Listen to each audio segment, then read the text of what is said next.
We tend to imagine the global economy as a borderless, digital cloud where money and data move instantly. But underneath that abstraction, the modern world is heavy. It runs on physical goods, carried by massive steel ships fighting ocean waves. Between Iran and Oman lies the Strait of Hormuz. At its narrowest, the gap is just 29 nautical miles. But the actual navigable space is much tighter. Ships must thread through 2-mile-wide inbound and outbound channels, separated by a narrow buffer. That tiny stretch of water controls the outcomes for billions of people. The price of oil, the cost of gas, shipping insurance rates, and industrial production all run through this single geographic bottleneck. On February 28, 2026, a new war broke out between Iran on one side and the U.S. and Israel on the other. That conflict turned this corridor into a highly militarized zone and a real-time stress test for global trade. By late March, U.S. Secretary of State Marco Rubio stated Washington expects the campaign to conclude in weeks without using ground troops. Through all of this, the strait technically remains open. Some vessels, like certain liquid petroleum gas tankers bound for India, are still successfully navigating through the channels. Yet major logistics companies are hitting the brakes nearby. Following a security incident, Maersk halted its operations at Oman's Salalah port for 48 hours.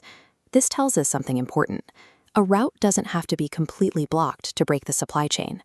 When a waterway becomes unpredictable and unsafe, the economic damage begins long before the physical doors close. This visualization shows the daily flow of global oil and gas. Roughly 20% of transit volume is forced through this single funnel at Hormuz. If compromised, very few pipelines can take over. The alternatives simply cannot absorb millions of barrels of displaced crude. This creates what we can call the friction economy. The mere threat of conflict acts as a massive tax on the entire system. Shipowners hear warnings about mines. Navigators deal with GPS blackouts. Insurers panic and hike premiums, which immediately gets priced into the goods arriving at your local port. The friction is so high that even Chinese ships have turned around and abandoned their routes, despite Iran offering explicit assurances of safe passage to friendly nations. A heavily armed 2-mile lane gives regional militaries the power to manufacture uncertainty. They can squeeze that pressure valve and tax the rest of the planet. To see how that tax actually works, we have to look thousands of kilometers east, to India.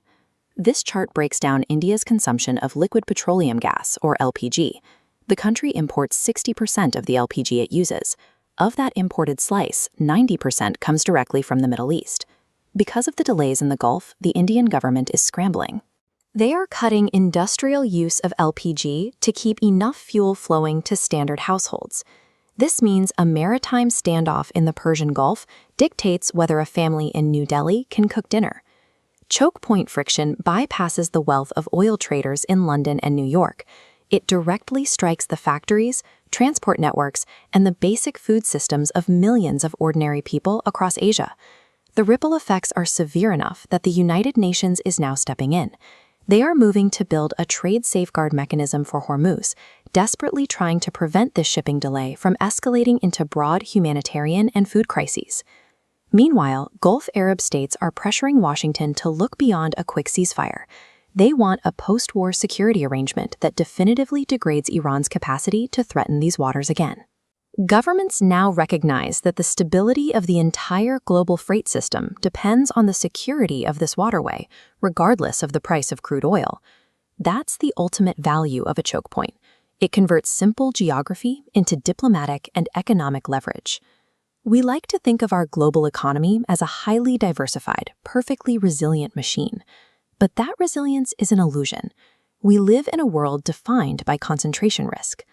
Just as the global technology sector relies heavily on a few semiconductor fabrication plants, the physical supply chain relies on a handful of hidden corridors. True systemic danger does not require physically closed doors. It only requires a loss of predictability. When a route becomes fearful and expensive, the system degrades. For all our advancements in cloud infrastructure and artificial intelligence, modern prosperity still depends on a cargo ship safely passing through a 29-mile-wide militarized corridor. In a highly optimized world, a single local vulnerability instantly becomes a global liability.